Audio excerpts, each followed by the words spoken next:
Studi menggunakan kuesioner survei atau mempengaruhi insiden menemukan bahwa kekuasaan dan perilaku pengaruh memiliki bentuk yang berbeda. Akan tetapi, hubungan antara bentuk kekuasaan tertentu, perilaku pengaruh tertentu, dan hasil mempengaruhi ternyata menunjukkan hasil yang kompleks dan belum bisa dipahami dengan baik. Beberapa kemungkinan hubungan mungkin terjadi dan bisa jadi tidak saling eksklusif.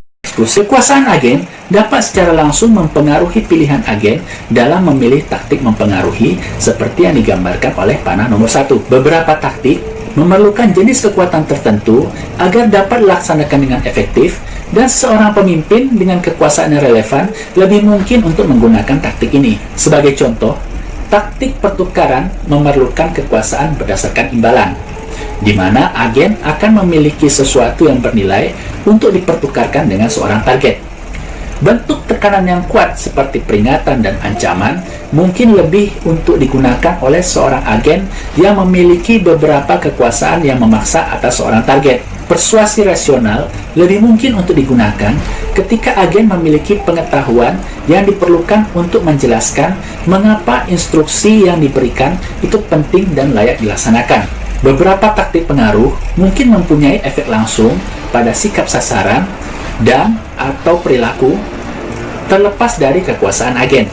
Namun, dalam mayoritas upaya pengaruh, ada kemungkinan bahwa kekuasaan bertindak sebagai variabel moderator untuk meningkatkan atau mengurangi efektivitas taktik yang digunakan oleh agen. Efek moderator kekuasaan ini yang digambarkan oleh panah nomor 2 paling mungkin terjadi untuk jenis kekuasaan yang langsung relevan dengan taktik yang digunakan dalam upaya pengaruh. Sebagai contoh, kekuasaan keahlian mungkin akan menambah efek atas persuasi rasional. Sebuah usulan yang menjelaskan apa pentingnya untuk mengubah prosedur operasi lebih mungkin akan berhasil jika dibuat oleh seseorang yang dianggap memiliki keahlian yang relevan.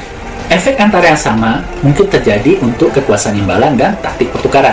Seorang agen dengan kekuasaan imbalan yang besar kemungkinan akan lebih berhasil menawarkan pertukaran daripada seorang agen dengan kekuasaan hadiah yang kecil. Ingat bahwa persepsi seorang target akan kekuasaan imbalan agen ini lebih penting daripada kendali agen atas imbalan yang sebenarnya. Dalam ilustrasi sebuah film klasik, ketika seorang jutawan yang berpakaian lusuh menawarkan orang asing uang yang banyak untuk melakukan sesuatu, orang asing yang yakin bahwa agen ini seorang yang miskin akan menolak penawaran dari sang jutawan. Sebaliknya, penipu berpenampilan baik, walaupun hanya memiliki sedikit uang, terkadang mampu mempengaruhi orang untuk memperpanjang kredit atau meminjamkan barang berharga dengan iming-iming yang tidak pernah dipenuhinya, itu imbalan keuntungan di saat yang dijanjikan. Hal yang juga dimungkinkan adalah bahwa kekuasaan agen dapat meningkatkan keberhasilan sebuah taktik pengaruh walaupun kekuasaan tidak langsung relevan, seperti yang digambarkan juga oleh panah nomor 2. Seorang agen dengan kekuatan referensi yang kuat mungkin lebih berhasil ketika menggunakan persuasi rasional untuk bisa mendapatkan dukungan. Seorang agen dengan kekuasaan memaksa yang kuat mungkin juga lebih berhasil dalam mendapatkan kepatuhan dengan permintaan sederhana, walaupun tidak ada tekanan atau taktik pertukaran yang digunakan. Kekuasaan keahlian yang kuat dapat meningkatkan kredibilitas permintaan yang tidak terkait dengan keahlian agen. Sebagai contoh, seorang ilmuwan yang terkenal dapat mempengaruhi orang untuk berpartisipasi dalam suatu keuangan beresiko yang tidak melibatkan bidang keahlian dari ilmuwan tersebut. Kemungkinan lain yang mungkin terjadi, seperti yang digambarkan oleh panah nomor 3, adalah bahwa kekuasaan agen dapat mempengaruhi seorang target terlepas dari apakah agen membuat upaya pengaruh yang jelas atau tidak. Sebagai contoh, orang lebih cenderung bekerja sama dengan seorang agen yang memiliki kekuasaan imbalan yang besar dengan harapan mendapatkan beberapa imbalan di masa yang akan datang. Sebuah contoh klasik yang biasa terjadi seperti kasus kerabat yang sangat ramah dan membantu seorang paman yang tua yang kaya raya tetapi mengabaikan paman lain yang mereka yakini miskin. Dalam organisasi, orang bertindak lebih hormat terhadap orang yang memiliki kekuasaan posisi tinggi karena mereka menyadari kemungkinan bahwa orang ini dapat mempengaruhi kinerja pekerjaan dan kemajuan karir mereka. Orang cenderung tidak mengkritik atau bertentangan dengan agen yang kuat karena mereka tidak ingin mengambil resiko ketidaksenangan dari agen tersebut. orang lebih mungkin untuk bekerja sama dengan agen yang memiliki kekuatan referensi yang kuat, bahkan walaupun agen tidak melakukan apapun untuk mendorong kerjasama seperti itu. Hanya sejumlah kecil penelitian telah menyelidiki hubungan antara kekuasaan dan pengaruh. Hanya ada bukti terbatas untuk proposisi bahwa kekuasaan mempengaruhi pilihan pengaruh taktik, atau bahwa kekuasaan mempengaruhi efektivitas taktik pengaruh tertentu.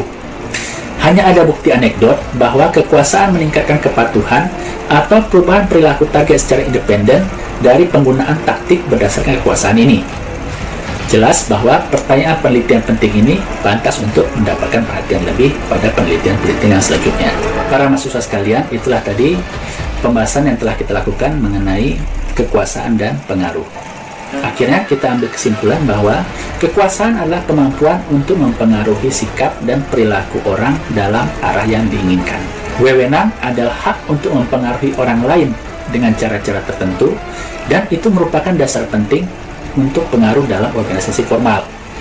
Hasil upaya pengaruh proaktif dapat berupa komitmen, kepatuhan, atau perlawanan. Potensi pengaruh yang berasal dari posisi manajer dalam organisasi ini disebut kekuasaan posisi, dan itu termasuk kekuasaan yang sah, kekuasaan hadiah, kekuasaan memaksa, kekuasaan informasi, dan kekuasaan ekologi. Pengaruh potensial yang berasal dari karakteristik orang yang menempati posisi kepemimpinan ini disebut dengan kekuasaan personal, dan ini termasuk kekuasaan keahlian dan kekuasaan referensi. Teori pertukaran sosial menjelaskan proses di mana para pemimpin individu memperoleh dan kehilangan kekuasaan dari suatu masa ke masa yang lain. Status dan kekuasaan yang lebih besar akan diberikan kepada seseorang yang menunjukkan kesetiaan kepada kelompok dan memiliki kompetensi untuk memecahkan masalah tugas dan membuat keputusan yang tegas. Usulan inovatif akan menjadi sumber peningkatan status dan akan memberikan kekuasaan keahlian ketika berhasil dilaksanakan. Tetapi ini juga akan menghasilkan status yang lebih rendah dan kehilangan kekuasaan keahlian apabila terjadi kegagalan, dan kegagalan ini dikaitkan dengan penilaian yang buruk, tidak bertanggung jawab, dan mengejar kepentingan pribadi. Di sisi lain, teori kontingensi strategis menjelaskan bagaimana beberapa subunit organisasi ini bisa memperoleh atau kehilangan kekuasaan untuk mempengaruhi keputusan penting seperti pemilihan CEO, penentuan strategi persaingan organisasi, atau alokasi sumber daya di antara subunit dan kegiatan.